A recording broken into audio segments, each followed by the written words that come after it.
कैसे हैं मेरे प्यारे भाइयों। आई होप आप लोग बहुत अच्छे होंगे। और आप सभी के लिए बहुत ही इम्पोर्टेंट, खास तौर पे जो जीके जीएस का जितने समान ज्ञान का क्वेश्चन होंगे वो सारे इम्पोर्टेंट और वीवीआई क्वेश्चन आप लोग के सामने लाए हैं। हर एक किसी प्रकार के और गवर्नमेंट एग्जाम के लिए बिल्कुल सबके लिए इम्पोर्टेंट है, खास है आप सभी के लिए। चलिए, और ऐसे ही प्रश्न हमेशा पूछे जाते हैं। बिल्कुल टोटल क्वेश्चन इसी तरह से रहेंगे और हमेशा एग्जाम में पूछे जाने वाले क्वेश्चन हैं। आप लोग ऐसे क्वेश्चन के लिए बिल्कुल सब्सक्राइब करेंगे, जितना ज़्यादा हो उतना ज़्यादा एकदम दबा के शेयर करते चलेंगे।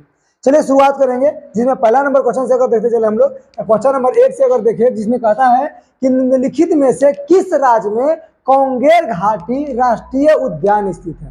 निम्नलिखित में से किस राज्य में कांगेर घाटी राष्ट्रीय उद्यान स्थित है। असम में, गुजरात में, अरुणाचल प्रदेश में या छत्तीसगढ़ में। तो बिल्कुल याद रखेंगे, कांगेर घाटी राष्ट्रीय उद्यान जो है ये कौन से राज्य में है, ये छत्तीसगढ़ राज्य में। कौन सा राज्य हो जाएगा, छत्तीसगढ़ राज्य। तो बिल्कुल डी नंबर ऑप्शन को लॉक लगाते चलेंगे। डी नंबर ऑप्शन बिल्कुल आप लोग के लिए एकदम खास तौर पे है, बिल्कुल आप लोग लॉक लगाते चलेंगे। अगला नंबर क्वेश्चन हम लोग देखेंगे, क्वेश्चन नंबर 2 में कहता है कि भारत का कौन सा उद्योग बड़ी संख्या में कार्यकर्ताओं को नियुक्त करता है। कार्यकर्ता मतलब ये कह सकते हैं कि भारत का कौन सा ऐसा उद्योग है, फैक्ट्री कंपनी है जो बहुत ज्यादा नौकरी देता है, बहुत ज्यादा भर्ती निकालता है, रोजगार देता है। बताइए कौन से उद्योग में बहुत ज्यादा रोजगार मिलता है। लौह और स्टील उद्योग में, वस्त्र उद्योग में, पटसन उद्योग में या चीनी उद्योग में। कौन से उद्योग में बहुत ज्यादा क्या मिलता है, रोजगार दिया जाता है। तो इसका राइट आंसर हो जाएगा आपको बिल्कुल बी नंबर ऑप्शन। वस्त्र उद्योग में बहुत ज्यादा क्या मिलता है, रोजगार मिलता है। क्लियर। चलिए बी नंबर ऑप्शन कि भारत का कौन सा उद्योग बड़ी संख्या में कार्यकर्ता नियुक्त करता है, तो वस्त्र उद्योग। अगला नंबर क्वेश्चन देखते चलेंगे, क्वेश्चन नंबर 3 कहता है कि अनुप्रस्थ मांग कार्यात्मक संबंध को व्यक्त करती है। बताइए अनुप्रस्थ मांग जो है कार्यात्मक संबंध को व्यक्त करता है, इस संबंध को बताइए इनमें से कौन ऑप्शन बिल्कुल सही होगा। कहता है संबंधित वस्तुओं की मांग और उसके कीमतों के बीच। दूसरा ऑप्शन कहता है कि मांग और उसके आय के बीच। तीसरा ऑप्शन कहता है कि मांग और उसके कीमतों के बीच। और चौथा कहता है कि मांग और उसके पूर्ति के बीच। इसका राइट आंसर आपको बताना है कौन इसका सही जवाब हो जाएगा। अनुप्रस्थ मांग कार्यात्मक संबंध को व्यक्त करती है। बिल्कुल ए नंबर ऑप्शन हो जाएगा, संबंधित वस्तुओं की मांग और कीमतों के बीच, है ना। तो बिल्कुल ए नंबर ऑप्शन को बिल्कुल लॉक लगाते चलेंगे और आगे हम लोग बढ़ेंगे। अगला नंबर 4 नंबर क्वेश्चन कहता है कि परिवर्ती अनुपात नियम की तीसरी स्थिति को कहते हैं। बताइए परिवर्ती अनुपात नियम की तीसरी स्थिति को कहते हैं, क्या कहते हैं। ऋणात्मक प्रतिफल कहेंगे, धनात्मक प्रतिफल कहेंगे या समानुपाती प्रतिफल कहेंगे या वर्धमान प्रतिफल कहेंगे। इसका सही जवाब आपको देना है। कौन सा सही जवाब है। प्रतिवर्ती अनुपात नियम की तीसरी स्थिति को क्या कहते हैं। तो इसका राइट आंसर हो जाएगा ऋणात्मक प्रतिफल। क्या कहेंगे, ऋणात्मक प्रतिफल। और ए नंबर ऑप्शन को बिल्कुल लॉक लगाएंगे। क्लियर। चलिए अगला नंबर क्वेश्चन देखेंगे, क्वेश्चन नंबर देखेंगे हम लोग, यानी 5 नंबर कहता है कि मत देने का अधिकार किस कोटि से संबंधित है। मत देने का यानी कि वोट देने का अधिकार जो है किस कोटि से संबंधित है, किस कोटि से संबंध रखता है। मानवाधिकार यानी मानव के अधिकार के लिए, नागरिक अधिकार यानी नागरिक के अधिकार के लिए, प्राकृतिक अधिकार यानी प्रकृति नेचुरल अधिकार हमारा है, या राजनीतिक अधिकार के लिए। बताइए मत देने का अधिकार जो है किस कोटि से संबंधित है। तो इसका सही जवाब क्या होगा, राजनीतिक अधिकार। क्या हो जाएंगे, राजनीतिक अधिकार। यानी डी नंबर ऑप्शन बिल्कुल सही होगा। डी नंबर ऑप्शन को लॉक लगाते चलेंगे। यानी मत देने का अधिकार किस कोटि से संबंधित है, यानी राजनीतिक अधिकार से। क्लियर। अगला नंबर क्वेश्चन देखेंगे, 6 नंबर क्वेश्चन। देखिए कितना बढ़िया क्वेश्चन आ गया। भारतीय संविधान के अंतर्गत अवशिष्ट अधिकारों का अर्थ बताइए। भारतीय संविधानों के अंतर्गत अवशिष्ट अधिकारों का अर्थ क्या होता है। पहला ऑप्शन कहता है कि अंतरराष्ट्रीय मामलों से संबंधित अधिकार। दूसरा ऑप्शन कहता है अंतरराष्ट्रीय आपत्तिरित से संबंधित अधिकार। तीसरा ऑप्शन कहता है कि अधिकार जिनका प्रयोग केंद्रीय सरकार और राज्य सरकार द्वारा दोनों द्वारा किया जाता है।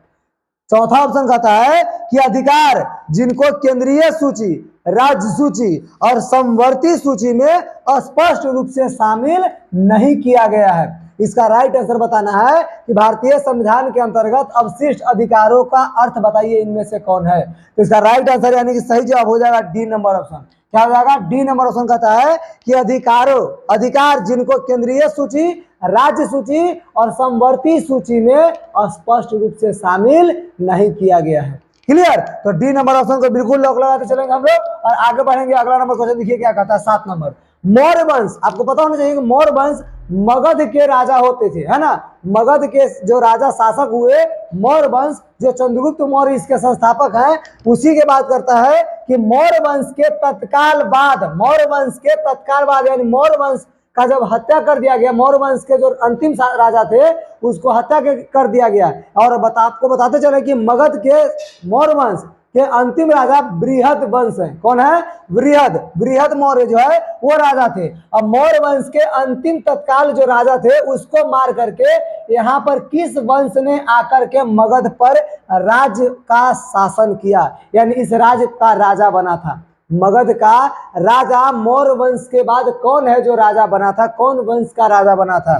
कहता है सातवाहन वंश, शुंग वंश और नंद वंश या कर्ण वंश। इसका राइट आंसर आपको बताना है कि मौर्य वंश के तत्काल बाद किस वंश ने आकर मगध राज्य पर शासन किया। इसका सही जवाब आपको देना है। तो इसका राइट आंसर हो जाएगा शुंग वंश। क्या हो जाएगा? शुंग वंश। यानी शुंग वंश ऐसा है राजा है जो मगध के मौर्य वंश के अंतिम राजा को हत्या करके और तब जाकर के क्या बना था? शुंग वंश यहाँ का राजा बना था। और ये कब बना था? 1885 ईसा पूर्व में। 1885 ईसा पूर्व, बिल्कुल याद रखेंगे, 1885 ईसा पूर्व में। क्लियर? अगला नंबर क्वेश्चन देखते चलेंगे। सॉरी 185 ईसा पूर्व में, ये बिल्कुल याद रखेंगे, 185 ईसा पूर्व हो जाएगा। चलिए अगला नंबर क्वेश्चन देखेंगे, यानी कि 8 नंबर क्वेश्चन। कहता है कि राज्यसभा के लिए राष्ट्रपति द्वारा कितने सदस्य नामित किए जाते हैं? राज्यसभा के लिए राष्ट्रपति के द्वारा कितने सदस्य नामित किए जाते हैं? 2 सदस्यों को, 12 सदस्यों को, 15 सदस्यों को या 20 सदस्यों का? इसका सही जवाब आपको देना है। राज्यसभा के लिए राष्ट्रपति द्वारा कितने सदस्य को नामित किए जाते हैं? तो इसका सही जवाब हो जाएगा 12 सदस्यों को। कितने सदस्य को? 12 सदस्य को नामित किए जाते हैं। राज्यसभा के लिए राष्ट्रपति द्वारा 12 सदस्यों को नामित किए जाते हैं। अगला नंबर क्वेश्चन कहता है 9 नंबर कि संसद की लोक लेखा समिति का अध्यक्ष नियुक्त किया जाता है। बताइए कौन? लोकसभा के अध्यक्ष द्वारा, भारत के प्रधानमंत्री द्वारा, भारत के राष्ट्रपति द्वारा, राज्यसभा के अध्यक्ष द्वारा। इसका राइट आंसर क्या हो जाएंगे कि संसद के लोक लेखा समिति का अध्यक्ष नियुक्त किया जाता है। इसका राइट आंसर आपको बताना है। तो इसका सही जवाब हो जाएगा लोकसभा के अध्यक्ष द्वारा। कौन हो जाएंगे? लोकसभा के अध्यक्ष द्वारा। तो ए नंबर ऑप्शन को बिल्कुल लॉक लगाते चलेंगे कि संसद के लोक लेखा समिति का अध्यक्ष नियुक्त किया जाता है लोकसभा के अध्यक्ष द्वारा। अगला नंबर क्वेश्चन कहता है 10 नंबर, जिसमें कहता है कि किस सदन में अध्यक्ष उस सदन के सदस्य नहीं होते हैं? बताइए कौन सा ऐसा सदन है जिसमें उसका जो अध्यक्ष होता है उस सदन के अध्यक्ष नहीं होते हैं? बताइए, लोकसभा में, राज्यसभा में, विधानसभा में या विधान परिषद में? तो किस सदन में अध्यक्ष जो होते हैं वो उस सदन के सदस्य नहीं होते हैं? तो इसका राइट आंसर हो जाएगा यानी राज्यसभा में। कौन सा सभा में? राज्यसभा में। तो बी नंबर ऑप्शन को बिल्कुल लॉक लगाते चलेंगे। अगला नंबर क्वेश्चन हम लोग देखेंगे 11 नंबर, जो देखिए बहुत अच्छा क्वेश्चन है। कहता द्वितीय विश्व युद्ध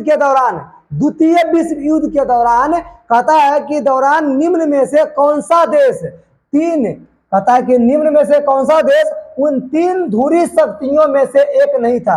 बताइए इन चारों में से कौन ऐसा है जो नहीं था? उन 3 धुरी शक्तियों में से एक इसमें से नहीं था जिन्होंने मित्र राष्ट्र शक्तियों के विरुद्ध युद्ध किया था। मित्र राष्ट्र शक्तियों के विरुद्ध यानी कि उल्टा में लड़ाई लड़ा था। इनमें से कौन एक नहीं है? तो इसका सही जवाब हो जाएगा कौन सा? बिल्कुल चीन हो जाएगा इसका राइट आंसर। जर्मनी, इटली, चीन और जापान का राइट आंसर हो जाएगा चीन। कौन हो जाएंगे? चीन। तो सी नंबर ऑप्शन को लॉक लगाते चलेंगे। आगे हम लोग देखेंगे क्वेश्चन नंबर 12 कि प्रायद्वीपीय भारत में उच्चतम पर्वत चोटी बताइए। प्रायद्वीपीय भारत में उच्चतम पर्वत चोटी इनमें से कौन है? प्रायद्वीपीय भारत में सबसे ऊंचा चोटी बताइए इनमें से पर्वत चोटी कौन है? अनाईमुड़ी या डोडा बेटा या महेंद्रगिरी या कहता है नीलगिरी। इसका सही जवाब बताना है अनाईमुड़ी, डोडाबेड़ा और महेंद्रगिरी और नीलगिरी। तो सही जवाब क्या हो जाएगा? अनाईमुड़ी, यानी ए नंबर ऑप्शन बिल्कुल सही जवाब है। प्रायद्वीपीय भारत में उच्चतम पर्वत चोटी जो है अनाईमुड़ी होगा। तो ए नंबर ऑप्शन को बिल्कुल लॉक लगाते चलेंगे।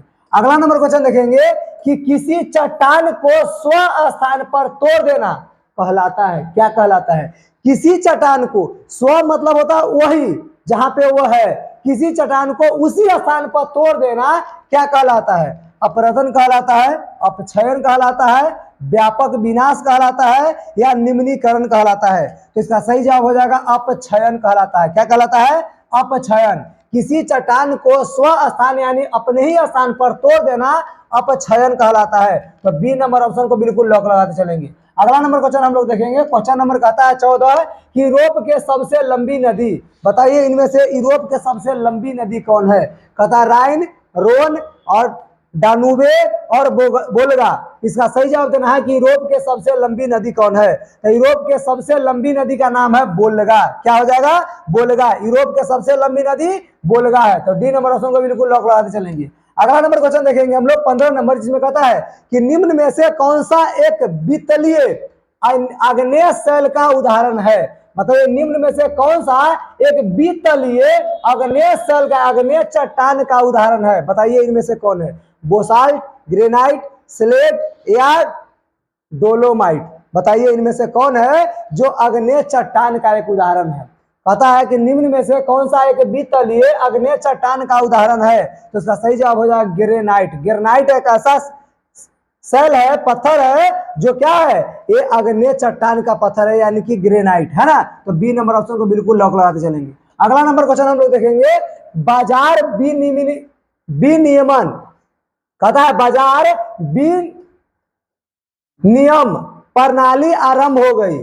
बाजार विनिमय प्रणाली आरंभ हो गई। बताइए कब हो गई थी?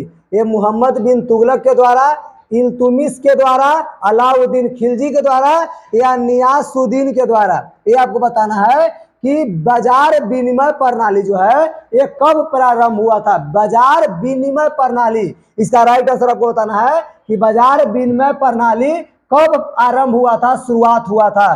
तो अलाउद्दीन खिलजी के द्वारा। कि कौन किसको आरंभ किए थे, शुरुआत किए थे? अलाउद्दीन खिलजी। क्लियर। अगला अब 3 नंबर क्वेश्चन को बिल्कुल मारते चलेंगे, सी नंबर को, और हम लोग देखेंगे 17 नंबर क्वेश्चन कि निम्न में से किस मुगल सम्राटों ने, निम्न में से किस मुगल सम्राटों ने स्वयं पर यानी खुद के अपनी आत्मकथा लिखी थी? बताइए निम्न में से कौन से मुगल सम्राट है?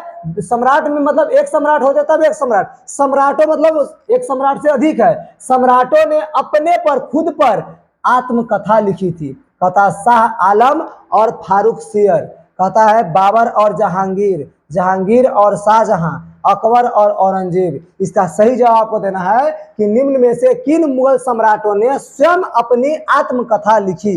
तो इसका राइट आंसर हो जाएगा बाबर और जहांगीर। क्या हो जाएगा? बाबर और जहांगीर। तो बी नंबर ऑप्शन को बिल्कुल लॉक लगाते चलेंगे।